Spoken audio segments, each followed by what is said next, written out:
मसीही यसु मसीह को खुदा का बेटा क्यों कहते हैं? बाइबल मुकद्दस में खुदा बाप और खुदा बेटे के रिश्ते को कैसे बयान किया गया है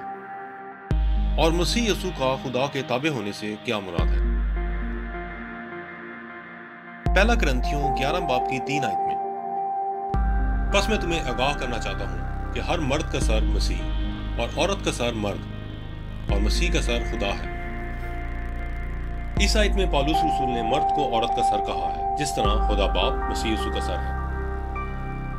पूरी बाइबल में खुदा बाप और मसीह यसु के रिश्ते को जाहिर करने के लिए सिर्फ एक ही तशबीह का बयान मिलता है, यानी जिस तरह मर्द औरत का सर है उसी तरह खुदा बाप भी मसीह यसु का सर है।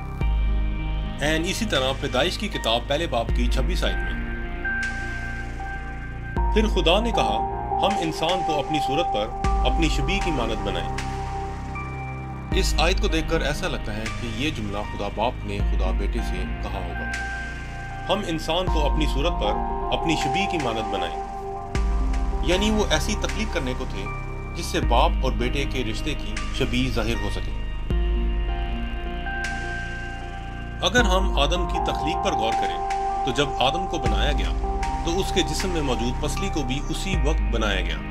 और जितना अरसा आदम अकेला था तो उसकी पसली उसके जिस्म के अंदर मौजूद थी और जिंदा हालत में थी। और बाद में जब खुदा ने आदम पर नींद भेजी, आदम की पसली निकाल कर औरत बनाकर आदम के सामने लाया, तो ये कोई नई पैदाइश नहीं थी बल्कि हालत की तब्दीली थी, क्योंकि आदम की पसली पहले से ही जिंदा हालत में आदम के अंदर मौजूद थी, जो बाद में हालत तब्दील करके औरत बनाकर उसके सामने पेश की गई। इसी तरह मसीह यसु का खुदा बाप से अलग होना कोई नई पैदाइश नहीं है बल्कि हालत की तब्दीली है, क्योंकि मसीह यसु अज़ल से खुदा बाप के साथ थे, आसमान और ज़मीन की तख्लीक से पहले, बल्कि वक्त के भी शुरू होने से पहले। हालत तब्दील होने का मुज़ाहिरा हमें खुदा की बनाई हुई अक्सर मखलूक़ात में दिखाई देता है। मिसाल के तौर पर कैटरपिलर का हालत तब्दील करके तितली बन जाना कोई नई पैदाइश नहीं। और जिस तरह हवा के आने से पहले खुदा ने आदम को तमाम दश्ती जानवरों और हवा के परिंदों पर इख्तियार बख्शा और बाग़ अदन की निगहबानी और बागबानी की ज़िम्मेदारी दी, हवा के आने के बाद वो भी उसी इख्तियार और ज़िम्मेदारी में शरीक हो गई, क्योंकि वो आदम से निकली थी,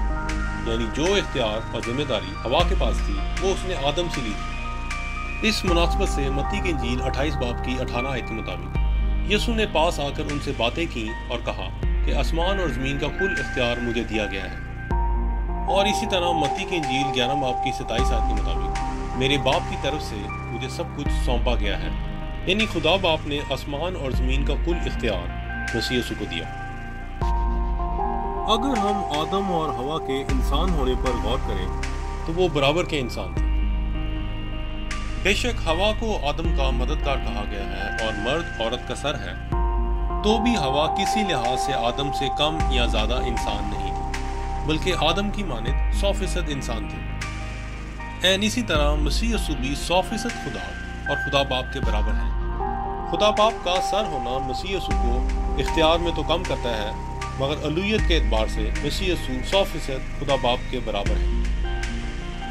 ये इसी तरह है, हमारे एक अजीज हमें बताया करते हैं कि जिन दिनों वो यूनिवर्सिटी से अपनी मैथमेटिक्स की डिग्री कर रहे थे, उस वक्त मैथमेटिक्स डिपार्टमेंट में 3 सीनियर प्रोफेसर थे और 3-3 साल के अरसे के लिए उनमें से हर एक प्रोफेसर को बारी बारी हेड ऑफ द डिपार्टमेंट बनाया जाता था, और उस अरसे के लिए बाकी 2 professor head of the department के मातहत रहते थे। इसी तरह उससे अगले 3 सालों के लिए दूसरे प्रोफेसरों में से किसी एक को तरतीबवार जिम्मेदारी सौंपी जाती थी। वो तीनों प्रोफेसर तालीमी और तजर्बा के लिहाज से तकरीबन एक जैसे थे, जबकि सिस्टम को चलाने के लिए एक मखसूस अरसा तक उनमें से किसी एक को दूसरों पर बर्तरी रहती थी। यूहन्ना की इंजील पहले बाब की 18 आयत, खुदा को किसी ने कभी नहीं देखा, इकलौता बेटा जो बाप की गोद में है उसी ने जाहिर किया। जबकि हवा को भी आदम की पसली यानी गोद की जगह से निकाला गया। इस आयत से हमें अंदाजा होता है कि मसीह यसु हमेशा से खुदा बाप के साथ थे। जिस तरह हवा आदम के साथ थी, पहले पसली की हालत में और फिर हालत तब्दील होने के बाद औरत की हालत में। इफिसियों 3 बाब 15 आयत में पौलुस रसूल लिखते हैं کہ اس سبب سے میں اس باپ کے آگے گھٹنے ٹیکتا ہوں جس سے آسمان اور زمین کا ہر خاندان نامزد ہے۔ لفظ نامزد پر غور کرنے کے لیے اگر ہم بائبل مقدس کی اس آیت کے اصل متن یا بہتر ترجمے کا مطالعہ کریں تو ہمیں علم ہوگا کہ خدا نے آسمان اور زمین کے ہر جاندار کو ایک مخصوص مقام اور نام بخشا ہے۔